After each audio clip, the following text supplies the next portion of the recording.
Hey guys, welcome back to Solo Recap. Today we're going to recap the movie called Old Boy, released in 2013. Spoilers ahead, watch out and take care. The film starts in 1993, where a man named Joe is going back to his office after lunch.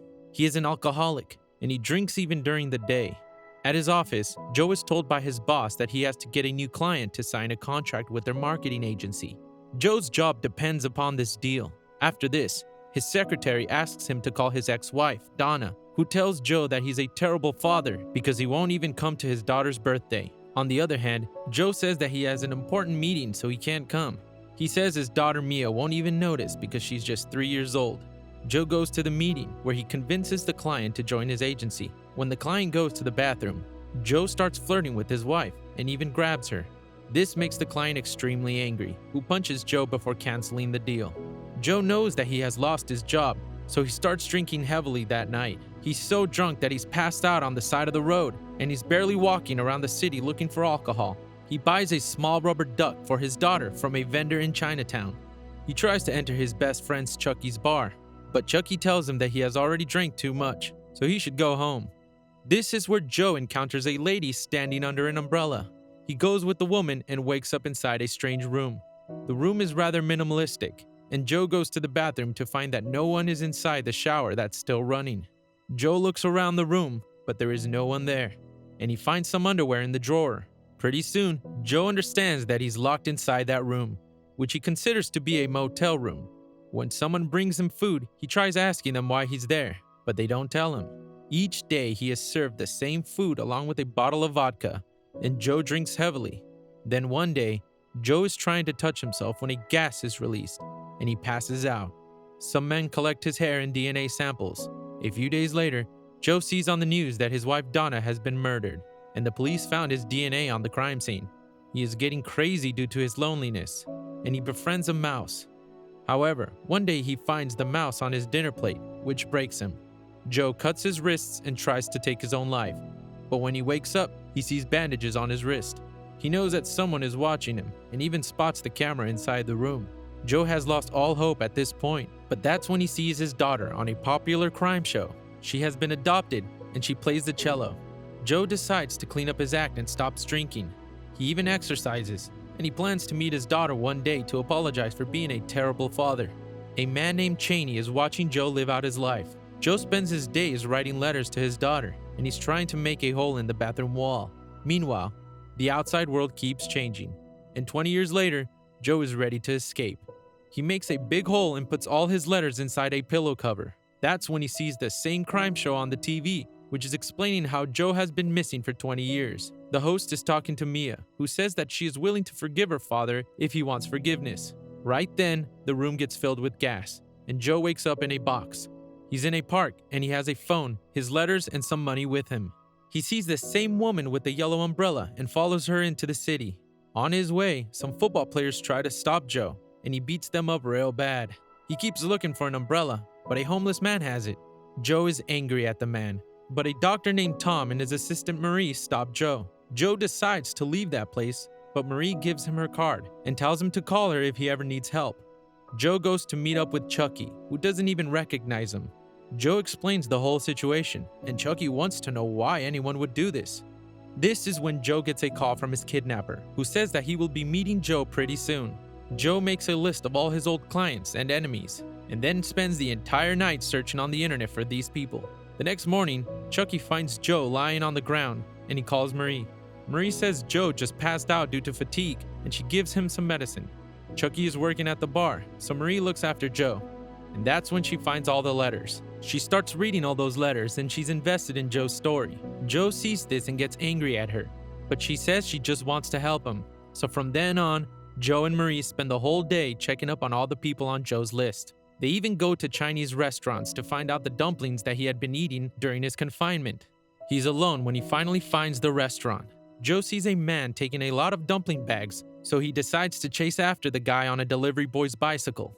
Joe enters the secured area, and he starts beating up the man with a hammer. He even eliminates the guard sitting on the front desk before going into Cheney's room. Joe spends a long time torturing Cheney by cutting the skin around his neck. Eventually, Cheney gives him the tape recording of the guy who paid for Joe's confinement. However, Cheney's men are outside the room, so Joe has to leave. Dozens of men attack Joe, but he just keeps beating them down with his hammer. They hit him with bats and every other object, but Joe is pretty much indestructible. When it's all said and done, he has taken out nearly 100 people when he finally gets outside. However, he's been stabbed, so he's bleeding. Some men bring him back to Chucky's bar. Chucky calls Marie, who brings Tom to treat Joe's wounds. Before leaving, Tom tells Joe not to involve Marie in any of this, so Joe asks Marie to go back home, because this has nothing to do with her. That night, Joe is having a drink at the bar when he calls his kidnapper. He finds out that the kidnapper is in the bar, and his name is Adrian. Adrian shows Joe Donna's murder video and asks him to find out who Adrian is and what Joe did to deserve 20 years of imprisonment. He says if Joe finds out the answers to these questions in 46 hours, he will release Mia and also give Joe $20 million in diamonds. He also promises to shoot himself if Joe succeeds. After this, Adrian leaves and tells Joe to go save Marie being attacked by Cheney's men. Joe runs there, and Cheney's men quickly take him under control. Cheney wants to torture him, but Adrian gives him a lot of money to let Joe go. Marie is in shock, but she still wants to help Joe, so she tries to find out the ringtone that his phone has because it sounds familiar to Joe. They find out the ringtone is a piece of music played at Evergreen Academy. Joe used to study there, but it's closed now, so they decide to meet the headmistress of the academy. While Marie is talking to the headmistress, Joe sneaks into the house and looks at all the pictures from his time at the academy. After this, Joe and Marie decide to visit the academy to find out more about the students. They make a stop at a motel where Marie is changing Joe's bandage when they start kissing and making out. Adrian is watching all of this and he is happy at what he's seen. That evening, Chucky finds out Adrian's true identity and he calls Joe. He says the whole thing is about Adrian's whore sister on the phone, and Adrian listens to this voicemail. He goes to Chucky's bar and strangles him for calling his sister a whore. On the other hand, Joe breaks into the Evergreen Academy at night and finds out that Adrian is the elder brother of Amanda. Amanda was Joe's classmate, and Joe and Chucky used to bully her. Donna was there too, and she used to stop Joe from hurting Amanda. One night, Joe saw Amanda making love to her father. The whole thing became messy, and Amanda's family had to go back to Luxembourg. There, Amanda's father shot his entire family before committing suicide, and the only survivor was Adrian. He is the only surviving heir of a billion-dollar family. Joe wants to confront Adrian, but when he gets out of the academy, he sees Chucky's tongue inside a box that's sitting on his car. He takes Marie back to her house and asks her to stay there, but she doesn't want him to go. She is worried that he will die. Still, Joe goes to Adrian's penthouse. He has a rod in his hand, and Adrian's female bodyguard tries to take him down, but Joe slashes her throat.